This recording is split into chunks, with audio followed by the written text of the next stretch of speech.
welcome this wonderful event in support of Amudim, a Unite to Heal. My name is Pesach Lerner, and I am founder and chairman of the Eretz HaKodesh Party in the Israel's national institutions. Our special guest tonight is my dear friend, my brother, Jonathan Pollard. I have known Jonathan Pollard for over 30 years. We have shared difficult times, better times, good times, sad times, and happy times. I believe I visited Jonathan in prison probably close to 100 times. Jonathan, I was there when you were released from prison, was by your side during Esther Al-Shalom's illness at the Shiva, and recently, Baruch Hashem, I walked you down the chuppah for your recent marriage to Rivka. So you and I go back and go deep. So it's always an honor to be with you. Likewise. And you're now in Eretz Yisrael. You're living, you're working, you're contributing to Eretz Yisrael. You know what's going on. You're part of what's going on. Unfortunately, yeah. And the question is, can you share your thoughts, your vision of greater Eretz Yisrael? Aliyah, anything. You're there. You fought for this country. You were imprisoned for this country. Now, share with us your feelings, your visions. I think one of the biggest surprises I had when I returned was how different the country was. The whole notion of the Jewish identity of the state was up in the air. And for those of us who are what's generally called the religious Zionists, it was pretty frightening where we were going. Now, with the results of the new election having more or less been confirmed, and we're in the middle of forming the government, the struggle for the identity of the state has taken on new meaning, because now we have an opportunity, B'ezrat Hashem, to actually create a Jewish state. Two of the greatest myths of this country are that we are democratic and Jewish. Unfortunately, we're neither. Part of that is because of the outsized role and the irresponsible role of the High Court, which kind of renders the Knesset moot. So that's as far as the democratic process is concerned. And hopefully with the override clause, we'll try to amend that. And as far as the Jewish identity of the state is concerned, which is something I'm primarily interested in, with the appointment of Harav Maoz and his party, I think we'll be in a position to do some major healing. One of the first things we have to do is change the law of return so that it reflects halakha and not the Nazi Nuremberg laws.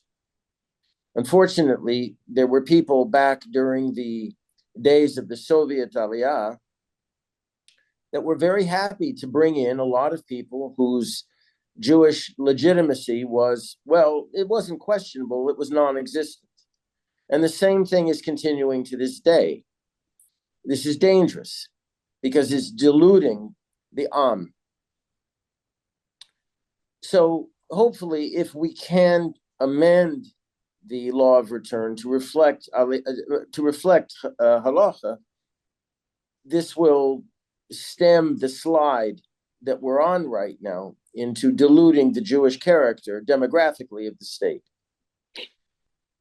The other issue, as far as Jewish identity is concerned, has to do, of course, with the role of the Rabbanut. And there's been a big push here to dilute the role of the Rabbanut, mostly by leftists, the Reform movement, the conservatives.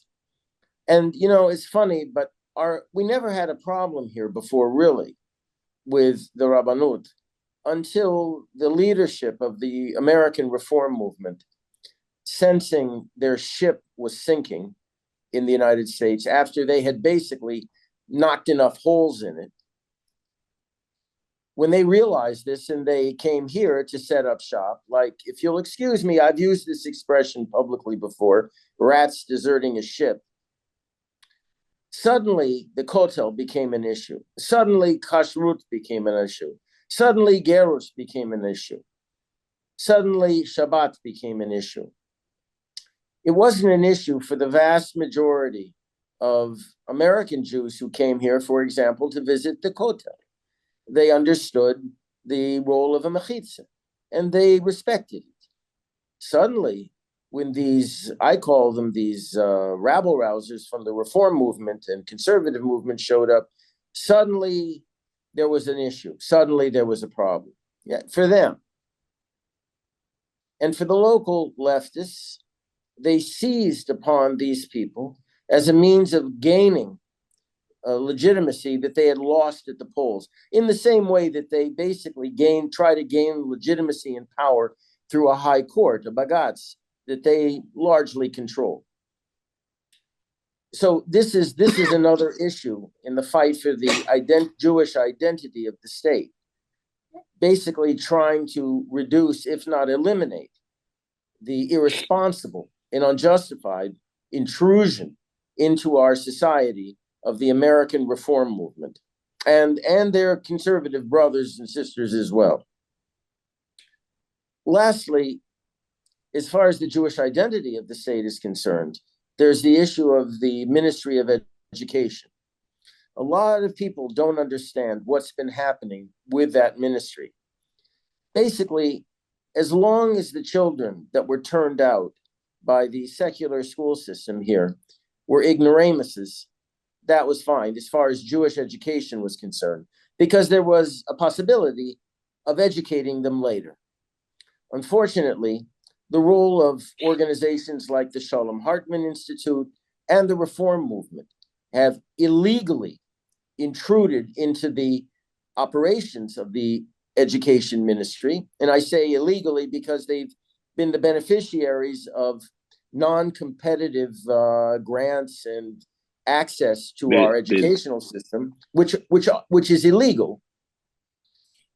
We now have an opportunity to turn out Jewishly educated children from the secular school system. So in the event, chas v'shalom, they want to leave or turn away from or abandon Judaism, at least normative Judaism, at least they'll know what they're walking away from. What I'm afraid of is what we've been turning out because of the unethical influence of the left in the educational system, religious educational system, because people who have been misled, who have been lied to, and have been I would call it miseducated as to what Jewish law and tradition and history actually are. So hopefully, depending on who the Minister of Education is, which party gets control of it, we'll be able to at least rebalance the quality of Jewish education that our secular students are receiving. And again, as I said, this is not a question of brainwashing. What we're doing is presenting them the opportunity to learn what normative Judaism is. So if they care and wish to practice normative Judaism, the halakha, fine. If they don't, well, at least they know what they're walking away from, and hopefully over the years, we'll be able to bring them back. Right now, I'm putting together a Jewish educational center for children in Tel Aviv.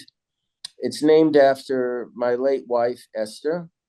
We're starting a fund drive now to build the permanent building. Right now, we have between 500 to 600 formally Chiloni children at the Gan level, kindergarten level, who are now learning about Jewish traditions and heritage and history and practice. When I talked at the dedication of the school to several of the parents in the presence of our chairman of the board, Kavod Harav Micha Halevi, the chief Ashkenazi rabbi of Petach Tikva, I asked them, these parents, why are you sending your children here? This is a religious school, and you're definitely not religious or observant, rather. And the answer was the same from all of them. They said, our parents refused or declined for one reason or another to teach us anything about what Judaism was. We hope that our children, being educated here, will teach us. So I looked at the Rav and I said, Ze Giulah.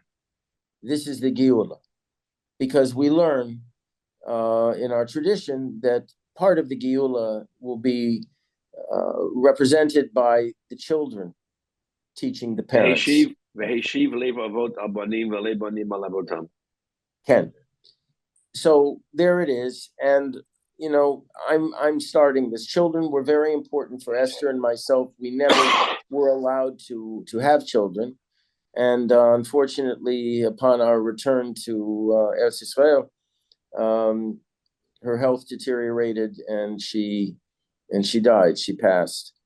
And so we never had an opportunity to have children. So this school is her legacy with these children. She was a teacher by training. So I hope that as she's looking down on us, that she appreciates what we're trying to do in her name. Ilui Nishmata, Shalesti Yocheved. So this is pretty much what I'm doing right now, apart from my business activities, which are keeping me up till 2 or 3 o'clock in the morning. Jonathan, I know that since you came to Israel with Esther Shalom and now with Rivka, and you're traveling a lot. You visited Judea, Samaria, the Golan, Kever Yosef. Can you talk to us about your feelings of being in the Judea, in Yehuda V'Shomron, in the Golan, in Kever Yosef, and going to the places that, in my opinion, I know your opinion, are part of the Eretz Israel that God gave us. And, it's not just part. It's the core. It's the core of Eretz HaKodesh. I think one of the most awe-inspiring moments of my life came when I gave a speech at Har Ivav, which is where the tribes, the Shevatim, really came together to form a nation under Yoshua bin Nun. And one of the points that I was trying to make to people there in my speech was that if anybody wants to call into question our right to this land, here's our refutation, here's our proof. It isn't just the Maharat HaMachpelah that we bought. It isn't just Kever Yosef that was bought. It isn't just Yerushalayim that was conquered and became our major capital after Hebron. This place, just like the Mishkan in Shiloh, represents the epitome, if you will, of our claim to the land. So it was really like coming home for me. And when I stood on that mountain overlooking valleys that our people had used in the conquest of the land, it just hit me very hard that I'm home finally. And for many people who come here from Chutz La'aretz, from the United States or from Europe or wherever in the Galut they come from, I don't mention diaspora. I don't use that word. I use the word Galut because that's what it is. When they actually go to places like Shiloh and they see the Mishkan or where the Mishkan was, or they go to the Maharat HaMachpelah and they actually look at the tombs of our Imahot and people like Avraham and Yitzchak, I mean, all of these, it's real. There it is. You can actually go up and put your hands on these kevers. Then they suddenly realize this is where they belong. There's an expression that Esther used to tell me all the time, and she said it when she died. She said, you know, it's very easy to take a Jew out of Galut and bring him to Eretz HaKodesh. But it's very, very hard to get the Galut out of the Jew's mind. Well, one of the major ways of doing that is to come here and live, to make Aliyah, to recognize that it's not natural, it's unnatural for Jews to live in Galut while there is an opportunity to live in Eretz HaKodesh. There are some people, I mean, this is my opinion now, there are some people who feel that they can't start this journey back until Moshiach comes. So they're waiting for Moshiach. Well, I ask them another question.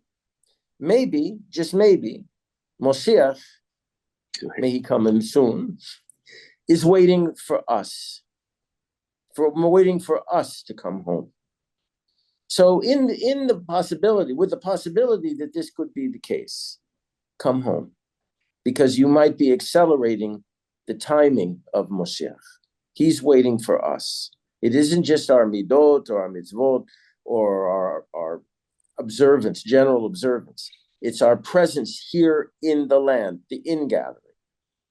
So it's very important to come and to be a part of this society, this evolving society, and to help defend and promote the Jewish identity of this country.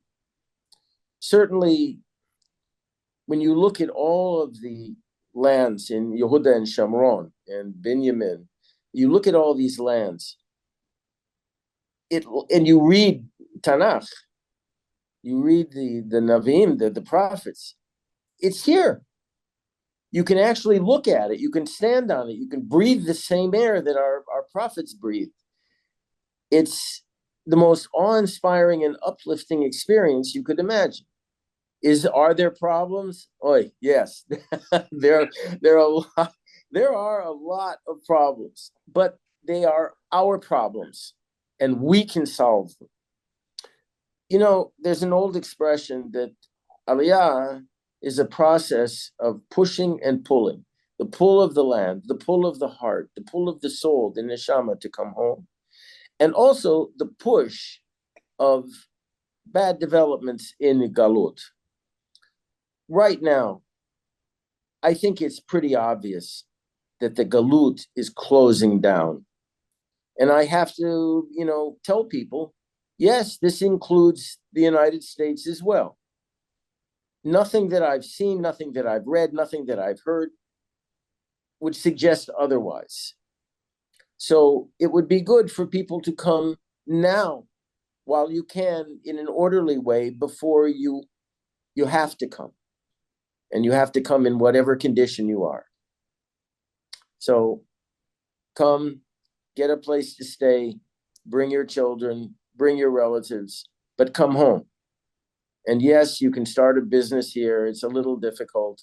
Yes, you can eventually put up with the bureaucracy, which is a granted mind-numbing, but it's something that we can change. And it's here that you can really live the life that God intended for us to live, because there are certain mitzvot that can only be performed here, only here. So why not come home and practice all of them rather than just some of them? Jonathan, I've had the opportunity to walk the streets of Jerusalem with you. And every time I do, whether people are walking or driving, they stop, they honk, they comment, they're happy to see you, they prayed for you, you're their hero. What goes through your mind when this happens? I remember once in New York that you were walking down somewhere in one of the streets, and all of a sudden a bus stops, and off that bus came Chayolim and Chayolot, soldiers who were in America for rest and relaxation. They had been hurt. They had been hurt in the wars, hurt in the battle, and again they stopped, came off the bus in the middle of Manhattan, around you, and started dancing. I see that in Jerusalem. When we walk together, people stop, they honk, they get out of their cars. What feeling do you have when you realize that the Jewish people and the Jewish nation are supporting you? First of all, it was a great privilege of mine to help defend our people. I don't consider what I did extraordinary. I was very embarrassed at first by everybody coming up to me and thanking me. And I'm not somebody that requires thanks for what I did. And Esther, alayha shalom, once asked me, why is it that I felt so uncomfortable? And I thought about it. She was my morah, and so she used to push me pretty hard to think of why things were the way they were. And I came to a realization that I should be thanking everyone for the privilege of defending the Jewish state and the Jewish people. So I was a little embarrassed until I realized that it was everybody who was thanking me that I should thank for the privilege. Part of the other reason is the fact that my hands are clean. I never shook the hands, physically, I never shook the hand of any terrorist, ever, nor will I, ever. And there was one moment in my life in prison that people know about now, where I could have slipped up. There was an event when John Kerry, the American Secretary of State, proposed that in exchange for me being released, that Israel should release prisoners with blood on their hands. These were the worst of the worst. I mean, why the American government would ever want these animals released to the street should give one pause. So I was asked for my consent. But the issue with me was I would be released, but I could never go home, not even my body. I would die in the midbar.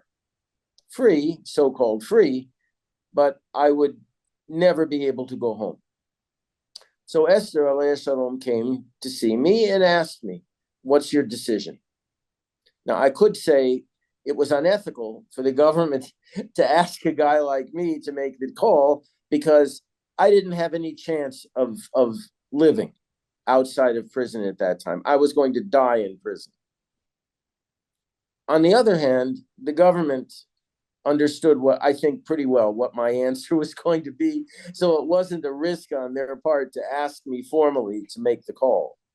So I told Esther, alayha shalom, my answer is no. So when she said, look, I need a longer answer, I said, okay, hell no. So she laughed, as was her way, and she said, no. You've had a wonderful secular education and a military education. I need a professional answer. So I said, okay. There are three reasons why I say no. Number one, it devalues the life of our victims.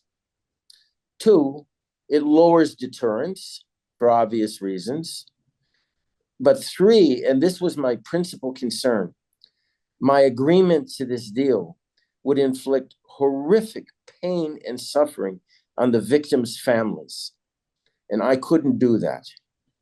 I spent my professional career hunting terrorists and putting them away. And I wasn't going to be part of a deal that released them. So she looked at me, Esther alayhi salam looked at me and said, so that's your answer? She said, well, those are very fine answers, but they're not the Jewish answers. She said, the Jewish answers are as follows. If you agree to this deal and you agree to stay for the rest of your life in the midbar, I'll stay with you as your wife.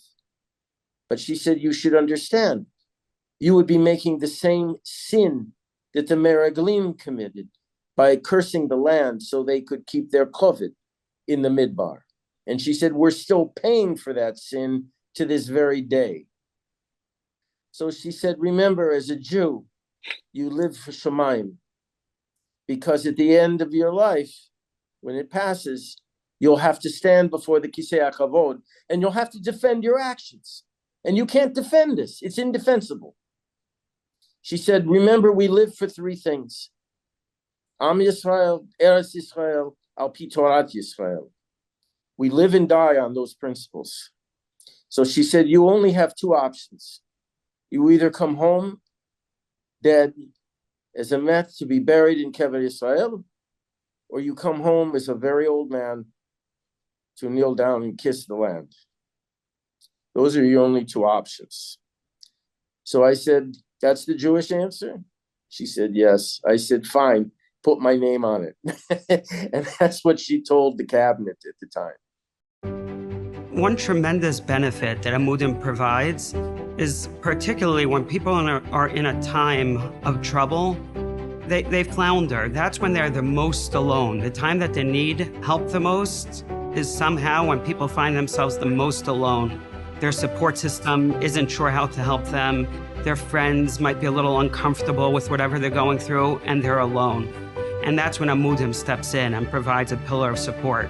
At the time when people find themselves alone, Amudim is there to support them. Amudim, it does the substantive work that we all need to be done. Amudim goes and does it. Salaries need to get paid, rent needs to get paid, medical care, it all needs to get paid. So money is, for better or worse, it's the lifeline of an organization. What the organization does, that's what's critical. It needs money in order to be able to do its work.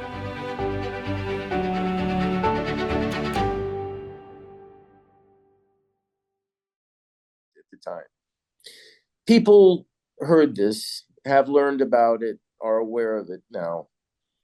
And it's an issue here with regard to exchanging hundreds, if not thousands, of terrorist prisoners for either a living prisoner, an Israeli prisoner, or of war, or the bodies of the prisoners. And we have to remember our tradition, and I've talked about this a lot. We have limits on what we can pay for the return of a prisoner. There's a famous story that took place in Germany where the rabbi in Middle Ages basically said the Jewish community is being asked too high a price for my release. The Maram Rottenberg. Correct. So that's one lesson. And I personally wasn't willing to pay that price to set that kind of precedent.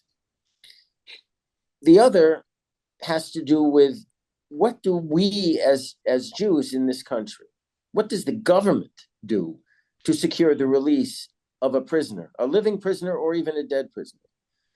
And I've talked a lot about the incident at Ziklag with David HaMelech, where his people were kidnapped, his women and children were kidnapped, and instead of negotiating for them, he went and got them. He fought for them.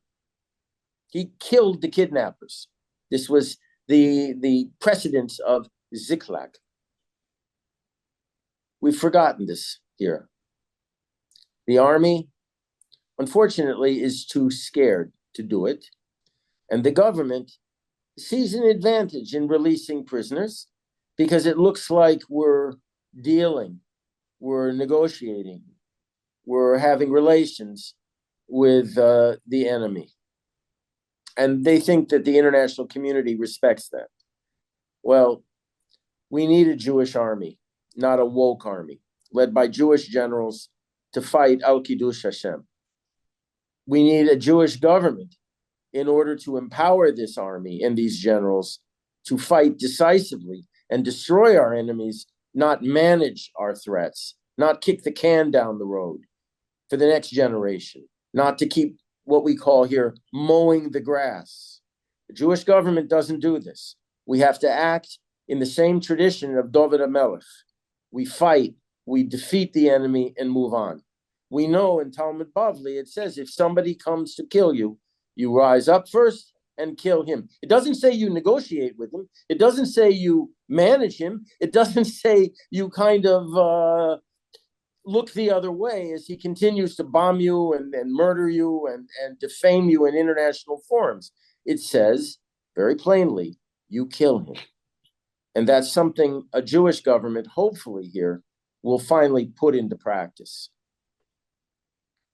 We've mentioned Esther Pollard numerous times during this conversation. And I think it's appropriate and important to let this audience know a little bit about Esther Pollard. I can vouch, dealing with her for over 30 years in her fight for you. She loved you dearly. She sacrificed her life, literally a sacrifice that none of us can understand. She sacrificed her life, her physical, her mental. I mean, she was there fighting for you. I can honestly say that if it wasn't for Esther, you would be, I don't know where you would be today. She fought the battle. I would probably be dead. She didn't let anything get in her way. No, let's nothing. talk about Esther for a second. Esther was absolutely fearless.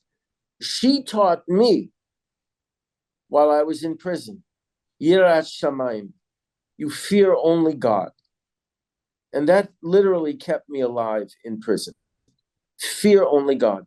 A lot of people ask me, how was it that I managed to survive 30 years in hell? And there's a very simple answer to that. A lot of men in prison with my kind of sentence live on hate. And hate can let you live a long time. You can live. I saw it. I saw the evidence. But at the end, it leaves you a husk of a human being. You have nothing left. And your soul is gone. Your reason for living is gone. And you die spiritually. And in most cases, you die physically. So in that case, I didn't embrace hatred. I embraced love. Of what and who? I had a wonderful wife that breathed life into me for 30 years. And I had a beautiful country, a land that I longed to return to. And as Kavod Harav Mordechai Eliyahu, my Rav Zefer Tzaddik Livracha, pointed out to me, both of them had the same initials, Esther Yocheved, EY, and Eretz Yisrael, EY. So loving one, I love the other. And that was the secret, along with Yirat Shamayim, of how I lived for 30 years. And she gave me the strength to do that. She was again, from the outside, she sacrificed. She spent Yom Tovim at maybe a 1-star hotel so she could be near you. She walked miles to get to you on Yom Tov. She sacrificed everything and anything for you. I can give you one example that epitomizes what she meant to me. One day, we were supposed to have visiting hours, and there was a terrible, terrible snowstorm. It shut the whole place down. And of course, I thought, okay, Esther can't make it because she was about 10 kilometers away. Well, all of a sudden, the captain showed up at my door and said, you won't believe this, but your wife is here. She walked 10 kilometers through the snow to get here. He said, my wife would kill me if I turned her away. So we had a visit. And it was the most wonderful visit we actually had. We were alone finally. I mean, there was an officer there to monitor, but we were alone. And we could relate to each other as husband and wife, talking, laughing, whatever we did. But as I noticed the sun go down, I got very concerned because I realized she was going to have to walk back 10 kilometers in even more snow because the snow had been coming down heavily the whole time. And she was wet from about the waist down. She was walking through drifts. And all of a sudden, one of the security officers walked in and said, Esther, come on. And I looked at him. He said, look, I'm not going to let her walk back. I have a 4-wheel drive Jeep, and I'm driving all the officers back to their homes. I'll drop Esther off at the hotel. So on the one hand, this shows that even in Gehenna, in hell, there's some nice people. But it also exemplifies who and what she was to me. She wasn't going to let anything, man-made or God-made, get in the way of being my wife. And even now, she's still with me. She was the one that did the shidduch with my current wife, Rivka. She did the shidduch. And I asked her, what are you doing? Why are you doing this? And she said, I'm not going to make it. And I want you to be happy. Who does this? Who does this? The Esther Pollard that I knew did it. Yeah. Can you share with us the story? I know it's a little painful, but I think it's important to show who Esther was. At the Shiva for Esther, you shared with us the story of the last few minutes of her life and the story she told you, the message you told you. Can you share with us, as Sure. painful as it may be, I think it's extremely important for the audience to understand who Esther Pollard was. She had been lying in bed at our home for 5 weeks, dying, not of COVID. She had 2 forms of metastatic breast cancer, systemic leukemia, and MDS, which meant she had nothing in her bone marrow. And she had several other lethal problems as well. So she didn't eat anything for 5 weeks, but she always had a smile on her face. And she kept talking to me as if she didn't have a care in the world. So finally she died, or it looked like she died. I've been around a lot of death. So I kind of instinctively felt she was still alive somewhere. So we got her to Hadassah in Kerem, and an Arab doctor worked 5 hours on her to bring her back. And he revived her. And I asked this Arab doctor, why did you do this? She was basically nifter. She was dead when she came in. And he looked at me and he said, I've never done this before, but there was just something that told me she needed to talk to you before she died. There was something she wanted to impart to you. Okay. So because she had corona, like everybody else here, asymptomatically, they put her in the ICU ward. And as they put her in there alone, wheeled her in, she was screaming for me because she didn't want to die alone. And Baruch Hashem, there was a new chief nurse there who let me get suited up in an Army chemical warfare suit, not a paper gown or a mask. It was a chemical warfare suit. And I was able to stay with her for 72 hours. I couldn't go to the bathroom. I couldn't eat anything. I couldn't drink anything. But that was nothing in comparison to what I was giving both myself and her by staying with her. So finally, she died in my arms. And they called the time of death. There were 4 doctors and about 6 nurses around us. And before I could say Baruch Dayan Hamet, she turned over and looked at me. Her eyes opened up. Pupils were fixed in black. And she had no vital signs at all. And when she talked to me, her chest didn't rise and fall. And she said the following to me. My neshama volunteered to come back for 2 missions. One was to bring you home. The second was to bring you home as a real Jew and not a goy. She said the first mission to bring you home was actually the easiest of all, which came as somewhat of a surprise to me, but that's Esther. But she said the second mission to bring you home as a real Jew, a God-fearing Jew, and not a goy, she said was the hardest of all, and it took me 30 years to do it. And that's when she said, it's easy for a Jew to leave Galut and come to Eretz Yisrael, but it's very hard for the Jew to get the Galut out of his head. And then she ended by saying, Baruch Hashem, I completed my missions, and now I can go home. And I guess she died for a second time. So her memory be a blessing. Amen. So I pointed out to everyone who was present the gifts she gave us. And what was that gift?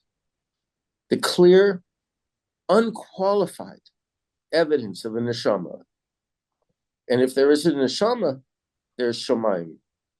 And if there is shomayim, then we better be careful about our midot and our mitzvot, because we will be held accountable before the Kisei HaKavod for our actions and our inactions in this life. Unfortunately, the only person who understood and confirmed my definition of what characterization of what just happened was the Arab doctor. The other doctors simply attributed what they saw to, quote, a medical anomaly. I hope in due time that they'll come to a realization that what she gave them when she died was worth far more than anything they learned in medical school. She showed them that there was something beyond science. So I'm not afraid of death anymore. I mean, I don't look forward to it, but I'm not afraid of it because I know there's something beyond the present reality. And so she gave me that as a comfort to go forward. And she gave me my wife, my new wife.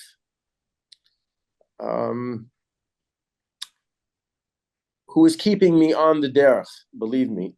And I think this is what was foremost in Esther's mind, that she wanted to make sure that I would have a God-fearing, Jewishly educated successor to her role as my morah. And she was right, 100%.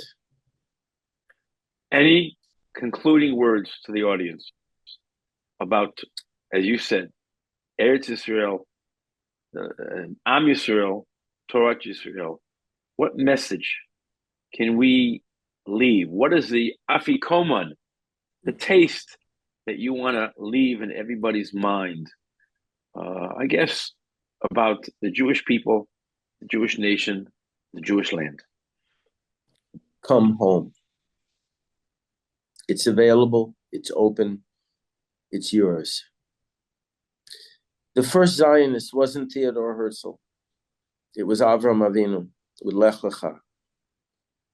God gave us this wonderful land, and it is exquisitely beautiful.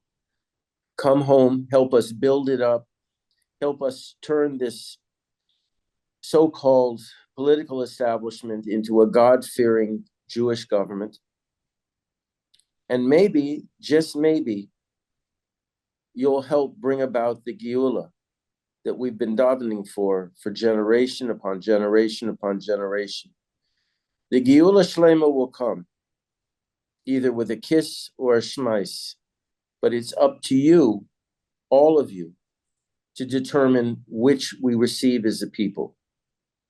So come home, be observant, help build up the land, create a Jewish land, a real Jewish land, and you'll be amazed at what might happen as a result, not just to you, but to our people. Amen. Jonathan, on behalf of everybody listening, and we're talking about hundreds of thousands of people, if not 1 million people, will watch this special Amudim program of Unite to Heal. On behalf of everybody, we wish you continued hatzlacha and bracha and simcha, and may you merit to lead us, to lead us to the coming of Mashiach, b'mheira b'yameinu, amen. Amen. And if I could give a bracha to everybody listening, Yivarecha Adonai b'tzion, u'betuv Yerushalayim, kol yimei chayecha, u'evanim levanecha, shalom al Yisrael. Amen. Amen, amen. Thank you, Jonathan, so much. My pleasure.